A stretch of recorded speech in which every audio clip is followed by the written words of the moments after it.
शिवसेना शिंदे गुट भी सीट बंटवारे को लेकर सक्रिय नजर आ रहा है।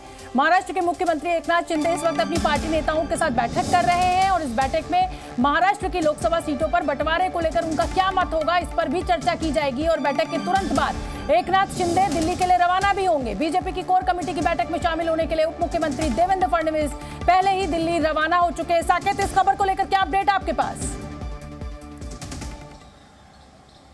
बिल्कुल, देखिए, जैसा कि मैंने आपको शुरुआत में ही बताया कि एकनाथ शिंदे लगातार बैठकें कर रहे हैं। बैठक के बाद उनकी एक प्रेस कॉन्फ्रेंस भी शुरू हो गई। हालांकि अभी तक कोई भी सीट शेयरिंग को लेकर उन्होंने बात नहीं रखी है। वो यहां से दिल्ली के लिए रवाना होंगे। दिल्ली में क्या अहम बैठक होती है, क्या फैसला होता है, ये बेहद महत्वपूर्ण होगा, क्योंकि सीट शेयरिंग को लेकर लगातार देरी हो रही है और इसी के चलते जो अन्य नेता हैं वो लगातार खुले तौर पर नाराजगी जाहिर करते हुए नजर आ रहे हैं। तो कहीं ना कहीं ये एकनाथ शिंदे के लिए भी बहुत महत्वपूर्ण घड़ी है कि उनके नेताओं को भी मनाना है, अजीत पवार को भी अपने नेताओं को मनाना है, क्योंकि इन दोनों ही नेताओं ने एक अलग भूमिका अपनाई, पार्टी से अलग हुए, पार्टी को तोड़कर अलग हुआ। और उसके बाद जो नेता उनके साथ गए, कहीं ना कहीं उनके मन में जो बातें हैं कि वो जिन सीटों पर चुनाव लड़ना चाहते हैं उन सीटों पर अगर उन्हें नहीं मिलता है तो वो नाराज नजर आएंगे। तो ये बेहद महत्वपूर्ण घड़ी है। जी बिल्कुल साकेत, और कल जिस तरीके से राहुल गांधी हमलावर हुए हैं मुंबई से अपनी भारत जोड़ो यात्रा की समाप्ति पर, और जिस तरीके के आरोप लगाए हैं, कहीं ना कहीं एकनाथ शिंदे गुट में या ये कहिए बीजेपी गुट में चहलकदमी बढ़ गई है, क्योंकि उन्होंने सीधे सीधे कहा कि साहब ईडी सीबीआई का डर दिखा दिखाकर